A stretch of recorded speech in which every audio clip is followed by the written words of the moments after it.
this might just be a thing that I'm noticing, but have you guys noticed that apps from your phones are making their way into video games?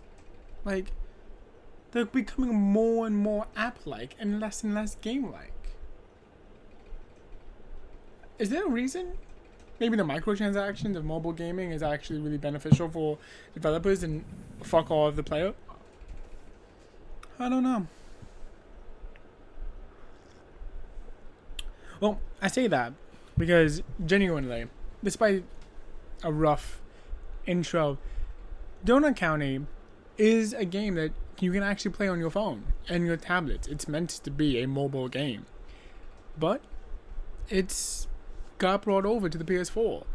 And I look to YouTube for a lot of inspiration, for new games, for games I might have missed, and just things that look light and fun.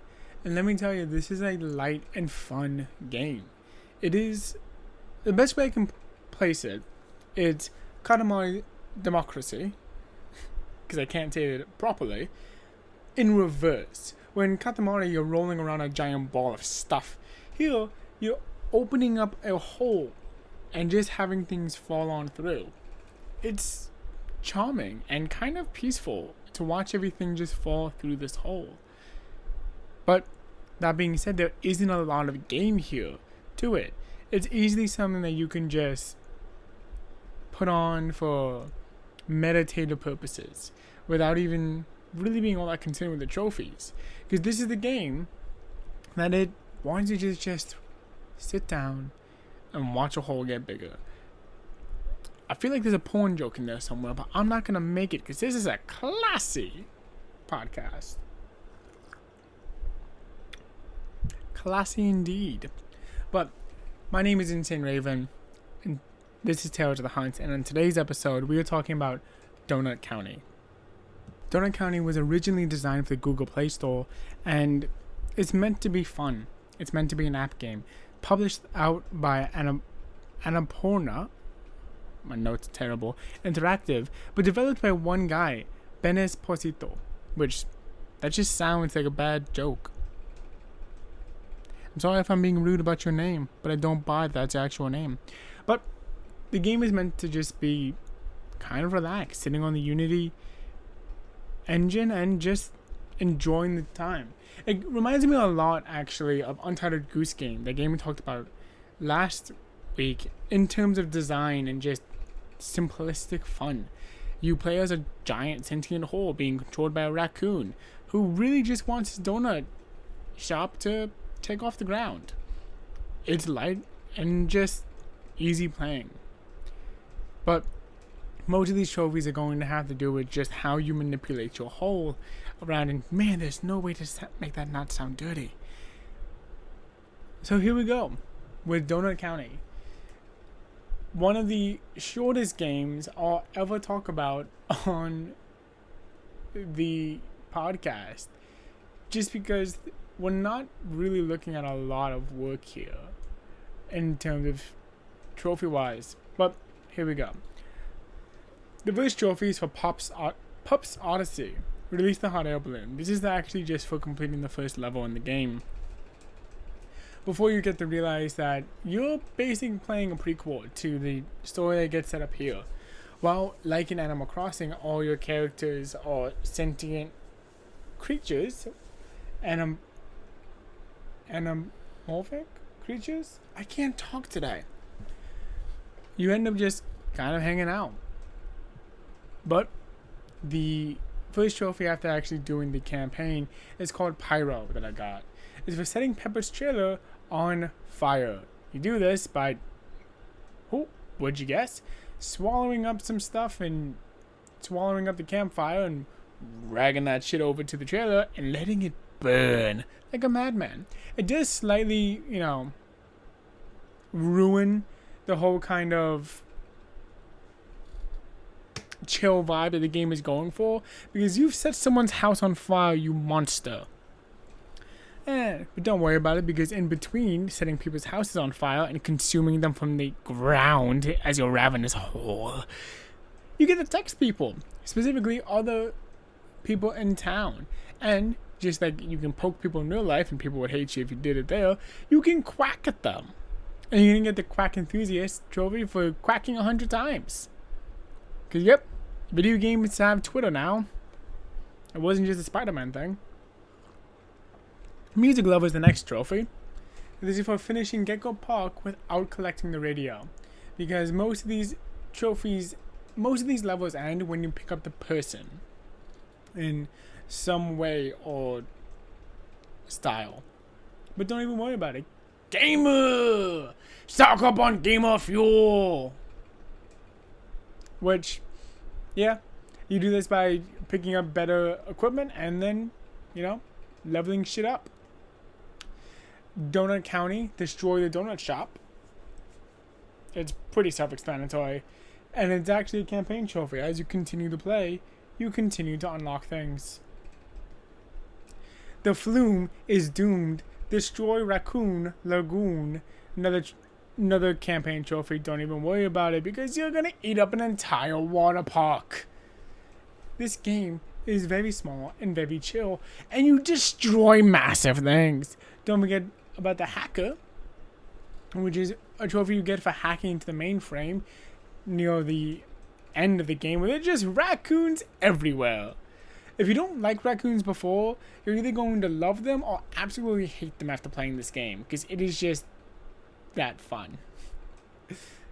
Flawless, complete the boss fight without taking any damage. The boss fight is actually super easy. So this shouldn't be that hard. You have multiple times to try it and just kind of go ahead and take your time.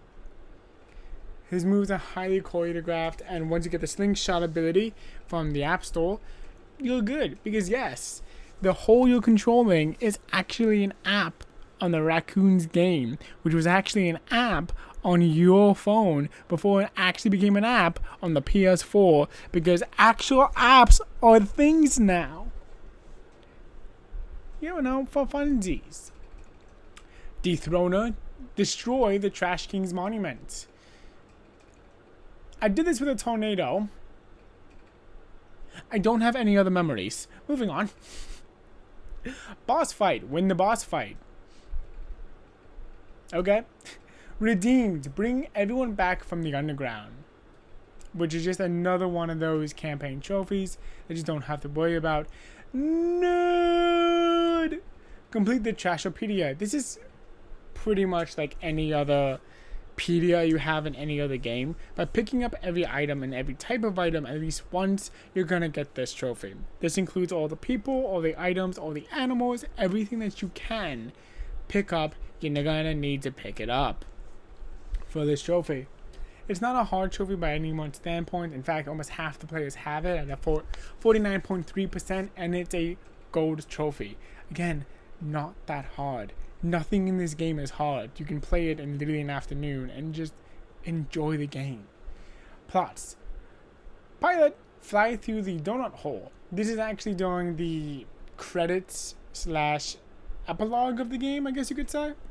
You're just flying around with your drone in a little sandbox type area, and you know, it's fun. The next trophy is gonna be Game Over. This is for losing the boss fight. There is only one boss fight after all, and this game really doesn't want you to lose. Like, it takes less and less damage off of you the more times you get hit. You have to be trying to lose this boss fight in order to lose it. But you all awarded a secret ending cutscene, which is really fun and, you know, at least worth doing it if you're gonna do it.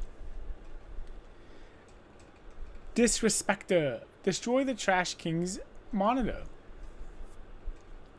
I had some fire and I destroyed the monitor. There's so many cute raccoons just watching me. This game is delightful. Break egg breaker. Break a dozen eggs. What you're gonna do here is just set up the contraption in the egg room, in the barn, not the egg room. This is not Willy Wonka, guys. And just set that puppy to launch all the eggs. Then you need to watch those eggs get launched. Watch them break a bunch, 3,036 of them to be exact, and you'll get yourself a trophy. Make the chef's secret soup. What you're gonna do here is that in the kitchen level, there's gonna be a recipe in the back. What you need to do is just be aware of what you're putting in to your pots, and that includes pots of soup. If you get any bugs in it, if you get anything else in that soup besides what the recipe on the inside of that kitchen says, you're not going to get the trophy. I'm so sorry, fuck off. Because if Gordon Ramsay saw you put a bug in his soup, he's not going to be happy. Find the Trash King's secret getaway vehicle. This is actually in the end epilogue where you flew through the donut hole. By flying all the way up through the clouds, you'll be able to find it. I'm not going to tell you any more than that because it's still kind of cute. Break into the vault at Raccoon HQ. This is going to actually require you to do some work for the bandit trophy. You're going to have to solve some light puzzles in the other rooms of the Raccoon HQ. But as soon as you do break in, you feel very much like Sly Cooper, another sneaky little raccoon, and you're free to go ahead and steal all of the money from the vault. But again, most of this game is just eating stuff up in a hole and exploring around. There's not a lot too difficult, and with that being the last trophy, all done is the name of the platinum trophy, sitting at a 29.2% rarity for just normal players. This is a game, well, giving you any more tips and hints than I have done, like I usually do, seems to be a bit overkill. And in fact, I wouldn't recommend doing it because this game is meant to be taken at a leisurely, meditative pace where you can explore and you can experiment. Because it is, for all intents and purposes, a puzzle game. A puzzle game made by one dude and backed up by a whole studio that does indie games. A dude that made an app for phones, which, yeah, makes sense. But if you want something chill to kind of play with cute little characters, wonderful little animations, go ahead and play Donut County. And it's probably, admittedly, one of my weaker games that I've platinum hunted, but I still love it. So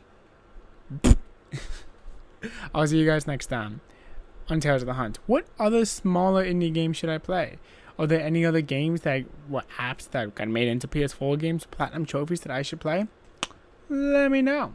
Also, I totally forgot I had to put up an episode today. This was the episode that was scheduled, but it does seem kind of like a last minute game, huh? It's not. This was always the plan. Don't look into it.